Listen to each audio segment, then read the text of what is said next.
But that was another game. Yeah. Of the championship weekend. And that one was a lot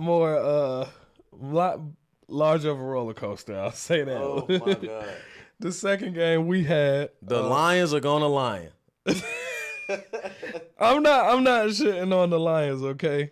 Because I'll say this about the Lions, right? The Lions fought hard all season. They're one of those gritty teams. Mm-hmm. They're one of those teams that bite your kneecaps. Right. They're gonna fight back. They're not folding.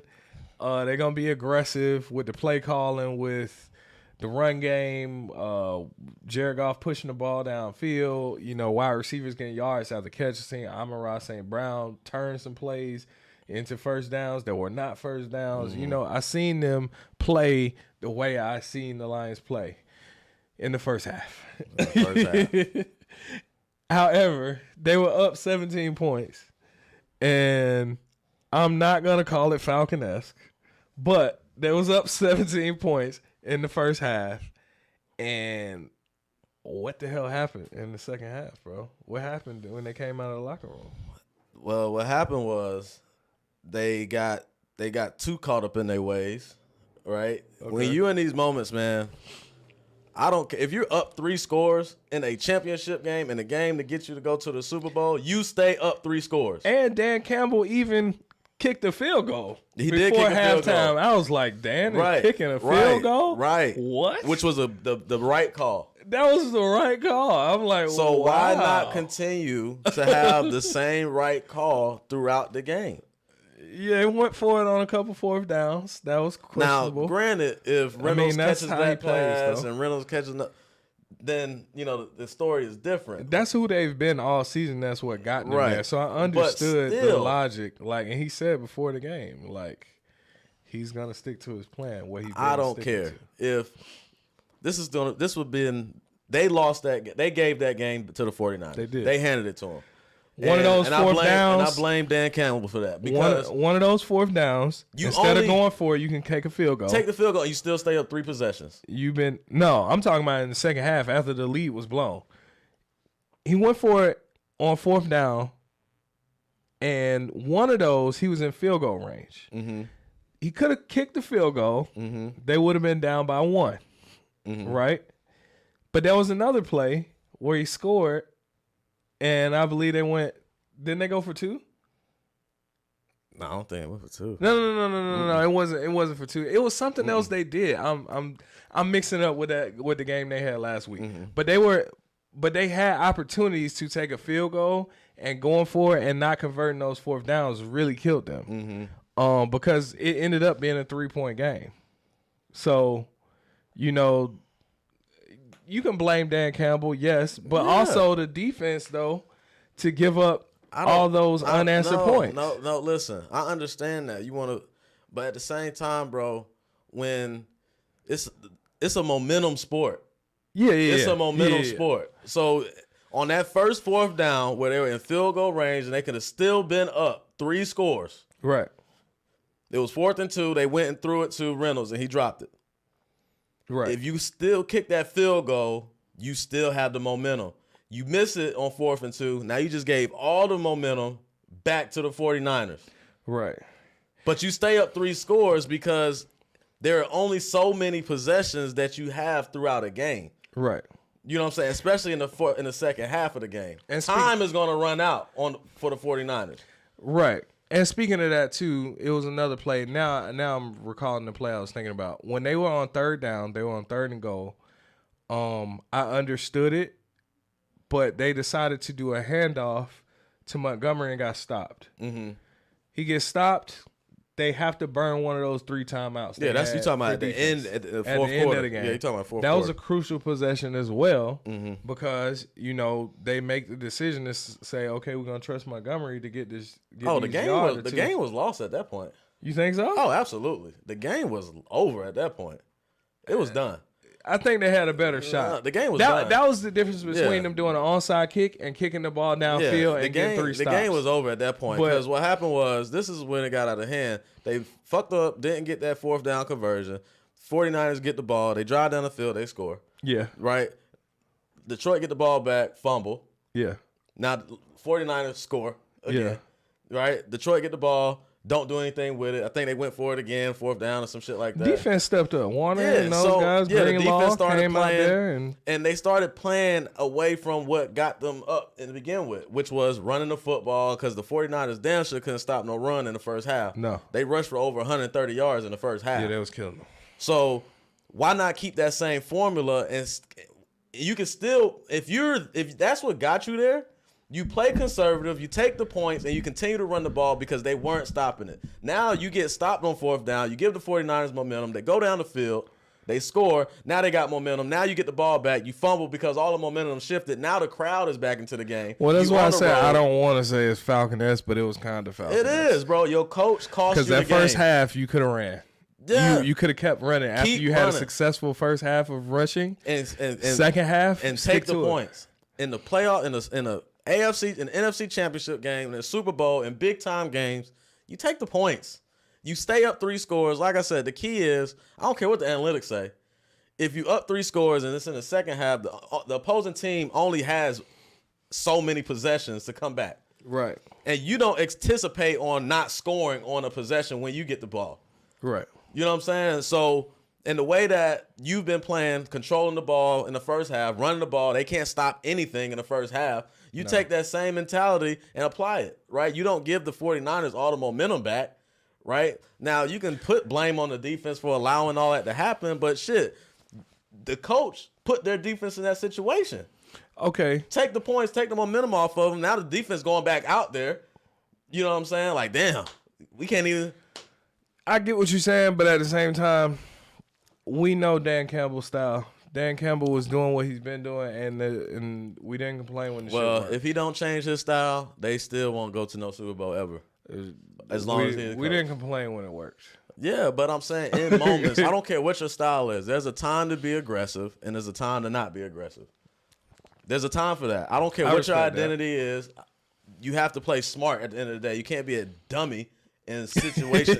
That's situational football. Okay. Games are won in situational football. Okay, well, let me ask you about this, right? So, for the new people who are new here, like we started receiving some flack, right? We started receiving some flack. They said we hating on Purdy. We hating on Purdy. Nah. Never hated on Purdy. Not one bit. In life, right? Purdy said himself he did not play well last week. No, he didn't. He said he did not have his best game, is what I believe he said himself. Against the Packers, yeah. Against the Packers. Mm-hmm. However, he did put together a game-winning drive. Mm-hmm. And I heard a couple of people, mention that. So much credit to him for that. Now, coming from a 17-point deficit in the second half and coming back and winning that game, I think Purdy is building up his campaign even more by putting together games like this, right? Coming off of not your best game, you turn around and you come out here and you come from behind and you have a game. You have a game where you down by 17 and come back and win to go to the Super Bowl. That's the type of shit legends are made of, right? But I think he's building up a little clutch gene. He's starting to come back. He's starting to get that in him, which I don't think they necessarily had that last season. A lot of times when the 49ers were playing, they would win the game, but they would just dominate people. And I seen that last season when I was like, yeah, I kind of like this Purdy kid. Like he's doing really good. But in a lot of those games, if you pay attention, they were already up and they were just blown out. Yeah. And he started to face some adversity, right? This season, he's starting to face some adversity and he's starting to punch back. So that's what I do like about Purdy for everybody who thinks that I'm hating on Purdy. I'm just saying, I like him, but if you didn't have your best game, I'm also going to say you didn't have your best game. There's nothing wrong with that. Yeah, and, Purdy, he played well. He did. Okay, but let's not get it twisted. He got bailed out by that crazy. He threw an interception, which should have been an interception, that bounced off of Vildor's helmet, and Brandon Ayuk caught it on the 1 yard line. So let's not get it twisted. That was a pick. If you throwing that down the field to an all-pro, they picking that ball off. Right. If that's Antoine Winfield, that's a pick. Okay. You know what I'm saying? If that's Kyle Hamilton, that's a pick. So let's not get it twisted. Yeah. That happened in the game. So a little bit of luck played his role in this game as well. So let's not get it twisted. Yeah. But nevertheless, you said don't wrap me up. Yeah, nevertheless, he did play well. He scrambled on crucial plays to get first down. His rushing game looked good. Yeah, he picked some great spots to take off running. He did what Lamar didn't do. He did. I expected Lamar Jackson to do what Purdy did. Did. So Purdy, much credit to Purdy. He did what he had to do. He didn't turn the ball over in the second half. Right. He put the team in position to score and win. They scored on pretty much every drive in the second half. So Purdy did what he's supposed to do. You know what I mean? McCaffrey, they handed the ball to McCaffrey. He got 20 carries, 90 yards, 2 touchdowns, right? Mm-hmm. Crazy thing is that looks like a regular stat line for Christian McCaffrey. Even though it's not supposed to be. But that's a light day. Yeah, and Deebo Samuel went back and forth with us. What's my boy Gardner Johnson? Mm-hmm. Early in the season, and hell looked like he came out victorious in this one, 89 yards and 8 receptions in the game and a dub from a come from behind win. So, said all that to say, right, credit to the 49ers for what they put together in that second half. Thought Detroit had them. They had them, man. Had them on the road. At halftime. Had them on the road. They just looked like they had them on the road. All of the momentum. Running down their throat. They could not stop the run. But the second half. And then Jared Goff was lighting them up. Jared Goff played a phenomenal game in the first half, protecting the ball, making the right throws. The 49ers defense had no answers. No, they didn't. No, they didn't. But second half, they stepped up. They got stops. They got sacks, and they got turnovers, and that's what changed the game. So, yeah, they did a phenomenal job out there. They put together something great. What do you make of Ben Johnson saying that he's not leaving, he's going to stay? I mean, he knows that they should have been in the Super Bowl. They should have been in the Super Bowl. He knows that. Yeah. And he knows he has the team for it. Yeah. You know what I'm saying? That's the team for it. I think what's going to happen next time is somebody's going to talk to Dan Campbell and be like, "Nah, coach." Yeah, and I think they also in the offseason gonna make some upgrades in that secondary. Oh yeah, must needed. Yeah, they definitely need it. Much needed. They getting beat at cornerback, man. Yeah, Cam Sutton got cooked, man. He just getting cooked. He was on a skillet. My boy Cam Sutton was on a skillet, man. I texted that in the group. I said, "Hey man, my boy on a skillet right now." Debo was tearing him up. He was frying him up. So hopefully they make some secondary upgrades. Nah, but Ben Johnson is a solid OC. I love how he calls the game. I love how he calls the game. I think very aggressive. Very like smart. It's like, okay, run. Okay, we got 7 yards. Okay, couldn't stop it. Run. Okay, we got another 5 yards. Couldn't stop it. Okay, run. It's not. He doesn't get too cute a lot. Some of these offensive coordinators, they try to get a little too cute and try to do too much. And he passed that ball in the middle of the field. He's going to set up some plays for them to catch in the middle of the field. I do like that, too. They're not scared to go across the middle. Mm-hmm. Like, they're going to send some slants. They're going to send a tight end. They're going to send Amon-Ra St. Brown.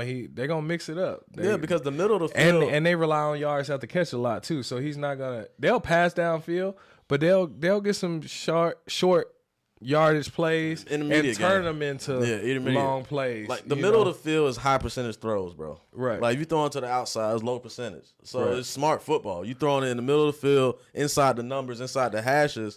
That's where the quarterback's vision is the most clearest.